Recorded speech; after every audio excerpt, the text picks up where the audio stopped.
नमस्कार दोस्तों। तो एसएससी में हर साल इस प्रकार के प्रश्न आते हैं। इस प्रश्न को कैसे करेंगे तो आइए हम देखते हैं।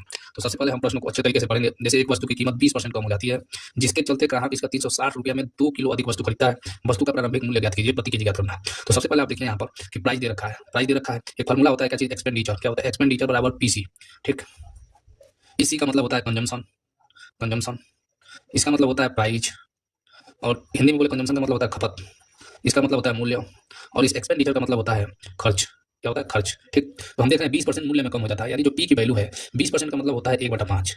ठीक, और ये कम की बात कर रहा है, यानी कि 5 रुपये में जो वस्तु मिलती थी अब वो कितना मिलेगी, एक की कमी पे कितना हो जाएगा, 4 का मिलेगी। ठीक है, उसके बाद से हम देख रहे हैं 360 रुपये में 2 किलो अधिक मिलता है, यानी जो पहले मूल्य था, मूल्य का मतलब होता है खर्च। ये जो खर्च जो पहले था 360 रुपये में, 360 रुपये में अभी भी मिल रहा है, तभी भी मिल रहा था, कम बात। यानी जो एक्सपेंडिचर हमारा है, एक्सपेंडिचर वो कितना हो जाएगा, एक पहले भी 1 रुपया था तो 1 रुपया अभी भी है, एक रेशियो, एक रेशियो लेंगे 360 का 360 में तो एक रेशियो एक ही आएगा। ठीक है, और यहाँ पर हम लोग क्या कर देंगे, अब सी हमको ज्ञात करना है। क्या करना है? सी फाइंड आउट करना है। तो सी फाइंड आउट करना है तो हम लोग क्या करेंगे, सी फाइंड आउट करने के लिए क्या करेंगे, देखिए यहाँ पर सी को प्राप्त करने के लिए पी नीचे चला जाएगा, यानी बाद में चला जाएगा, यानी 4 यहाँ पे आ जाएगा नीचे और 5 यहाँ पे नीचे। तो फिर हम उसका रेशियो लेंगे 5 इधर और 4 इधर। ठीक है, इसका मतलब हम पी के डायरेक्ट मल्टीप्लाई करेंगे, तो मल्टीप्लाई कीजिएगा तो क्या हो जाएगा, 4/5।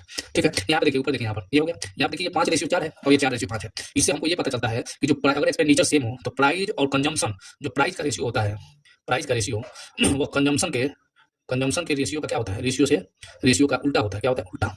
ये बात समझ में आई? उल्टा हो जाता है। देखिए यहाँ पे 5/4 है तो 4/5 हो गया। ठीक है, तो ये उल्टा हो जाता है। ठीक है, अब अगर इसका अंतर जो है, जो कि यानी पहले जो 4 रुपये मिलता है वो 5 रुपये मिल रहा है, यानी कि और कितना अधिक है, 1 यूनिट अधिक है, 1 यूनिट। 1 यूनिट की वैल्यू यहाँ पर 2 केजी दे रखी है। कितना केजी? 2 केजी।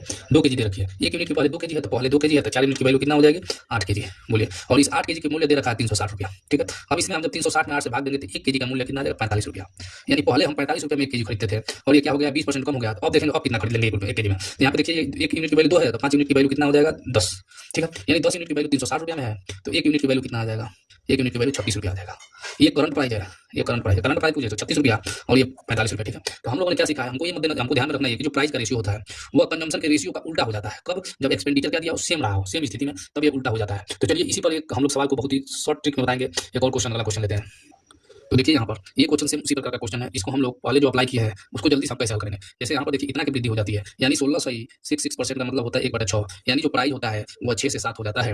हम जानते हैं कंजम्पशन पूछ रहा है, क्योंकि 1 रुपया में 8 केले कम खरीद पाता है, तो 1 रुपया देखिए, रुपया सेम दिया है, रुपया जब सेम दिया है इसका मतलब एक्सपेंडिचर जो है हमारा सेम है, तो कंजम्पशन पूछा है, तो कंजम्पशन पूछा है तो ये उल्टा हो जाता है, इसका उल्टा हो जाता है, यानी 7 से 6 हो जाता है। तो 1 यूनिट की जो वैल्यू हमको दे रखा है वो कितना दे रखा है, 8 केले कम खरीदता है, क्योंकि 7 से 6 1 की कमी मतलब 8 केले कम खरीदता है। तो पूछ रहा है पहले कितना खरीदता था, तो 8 से कितना खरीदता था, 56। अब पूछ देते हो कि अब कितना खरीदता है, तो 8 से 48। तो ये हो जाएगा करंट वाला और ये पहले वाला हो जाएगा। इस प्रकार से हम लोग सवाल को लगाएंगे। Thank you.